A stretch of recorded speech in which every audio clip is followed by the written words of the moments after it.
नमस्कार मंडळी. चला तर तुमच्यासाठी मी बाजरीच्या पिठापासून नाश्त्यासाठी किंवा तुम्ही पोटभरीचा सुद्धा हा पदार्थ म्हणू शकता. तर आपण बाजरीच्या पिठापासून आज बनवणार आहोत जाळीदार घावणे. तर हे घावणे खाण्यासाठी तुम्ही सोयाबीनची सुकी चटणी किंवा खोबऱ्याची सुकी चटणी जी असते, लाल चटणी, ती बनवून याच्यावरती पसरवून खाऊ शकता. खरंच चवीला खूप जबरदस्त लागतात आणि याची चव वाढावी यासाठी तुम्हाला मी एक सिक्रेट गोष्टसुद्धा या व्हिडिओमध्ये सांगितलेली आहे. तर चला व्हिडिओला सुरुवात करूया. लाईक करा पटकन. तर चला आता इथे चव वाढवण्याचं काम करणारा हा लसूण घेतलेला आहे. 10 ते 12 पाकळ्या ह्या लसणाच्या घ्यायच्या आहे. तर मोठ्या साईजच्या असेल तर छोट्या साईजच्या असल्या जास्त घ्या, म्हणजे छान चव येते. त्यानंतर 1 चमचा आपल्याला जिरे यामध्ये घालून घ्यायचे आहे. चवीपुरतं मीठसुद्धा आपण इथेच घालून घेतलं. आता हे आपल्याला अगोदर तसंच फिरवायचं, त्यानंतर पाणी घालून फिरवून घ्यायचं आणि याची एक स्मूथ प्युरी तयार करून घ्यायची. तर इथे पाहू शकता छान अशी आपली प्युरी इथे लसणाची तयार झालेली आहे. यानेच आपल्या घावण्यांना टेस्ट जबरदस्त येणार आहे. तर आता इथे आपले घावणे तयार झाले. तुम्हाला जर हे घावणे तिखट म्हणून खायचे असतील तर तुम्ही लसणाची प्युरी करत असताना त्यामध्ये 2 मिरच्या घातल्या तर तुम्हाला तसे खाण्यासाठी सुद्धा जबरदस्त घावणे तयार होतील. तर इथे 2 कप आपण बाजरीचं पीठ घेतलं, त्यासाठी 1 कप गव्हाचं पीठ लागणार आहे. अगदी अचूक प्रमाण आहे. तुम्हाला सुद्धा याच पद्धतीने घ्यायचं. वाटीचं मेजरमेंट घेत असाल तरी अशाच पद्धतीने घ्यायचं आहे. तर आता सुरुवातीला आपण इथे मोजूनच पाणी टाकणार आहोत.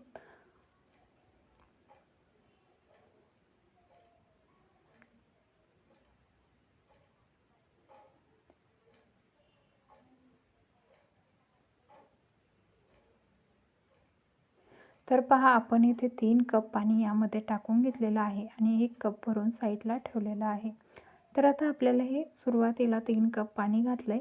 त्यानंतर आपल्याला हे जी प्युरी तयार करून घेतलेली आहे, ही प्युरी आपल्याला यामध्ये अशा पद्धतीने हे भांडं पूर्णतः आपल्याला मिसळून यामध्ये घालायचं आहे.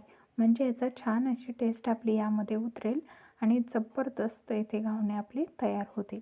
तर इथे मी मिक्सरच्या भांड्यामधलं सर्व धुवून प्युरी यामध्ये घातली. एकूण आपलं 4 कप पाणी यामध्ये घालून झालेलं आहे. तर आता हे सुरुवातीला आपण मिक्स करून घेऊया.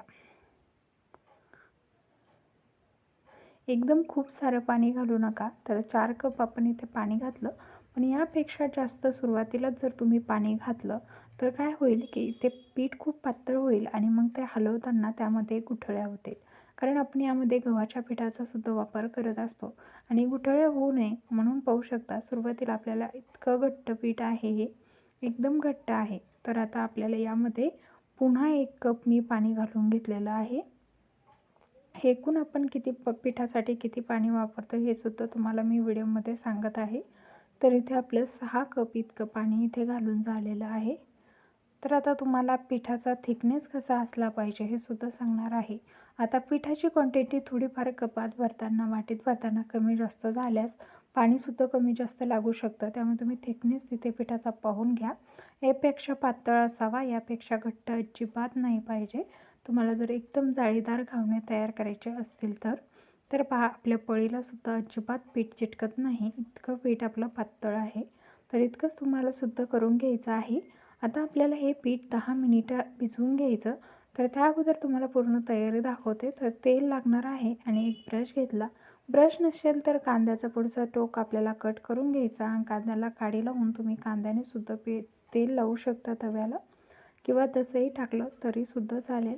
तर घावणे पातळ आणि जाळीदार होण्यासाठी आपल्याला तेल लावायला कशाची तरी मदत लागतेच. तर इथे मी पॅन गरम व्हायला ठेवला. 10 मिनिटं आपण पीठसुद्धा छान भिजवून दिलेलं आहे.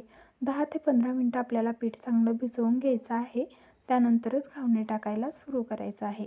तर इथे 10-15 मिनिटं पीठही भिजलं. आपल्या इकडे पॅनही छान असं गरम झालेलं आहे. आता पॅनला सगळीकडून तेलाने ग्रीस करून घ्यायचं आहे. तेल चांगलं ग्रीस करून घेतलं तरच आपले घावणे पटकन उलटतात आणि जाळीदार होतात. तर टाकताना सुद्धा पाहू शकता अशा पद्धतीने आपल्याला टाकायचं आहे. आपण बनवतानाच पीठ पातळ बनवतो, त्यामुळे काय होतं की छान अशी जाळी आपल्या पिठाला पडते. जर हेच पीठ तुम्ही घट्ट तयार केलं तर मग मात्र त्याला अशी जाळी पडणार नाही. त्यामुळे तुम्हाला सांगते की त्या पद्धतीनेच तुम्हाला पीठसुद्धा भिजवायचं आहे जाळीदार घावणे तयार होण्यासाठी. आता इथे आपलं घावणं टाकून झालं.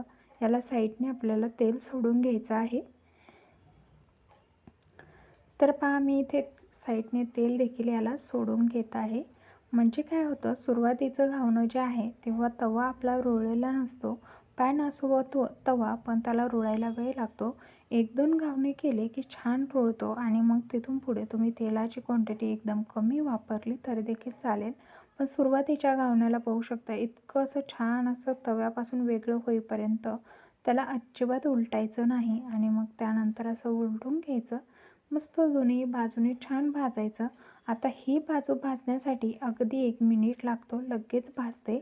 खूप असे डार्क करायचे नाही. दुसऱ्या बाजूला घावणं कधीच भाजत नाहीत, पण शक्यतो मी भाजते म्हणजे ते चिटकत नाही. त्यामुळे असं हलकंसं आपल्याला भाजून घ्यायचं आहे. इथे घावणं तयार झालं. याच पद्धतीने मी सर्व घावणे तयार करून घेतली. तुम्हाला हा व्हिडिओ कसा वाटला कमेंट करून नक्कीच सांगा आणि आवडला असल्यास तुमच्या परिवारासोबत जास्तीत जास्त शेअर करा. भेटूया एका नवीन रेसिपी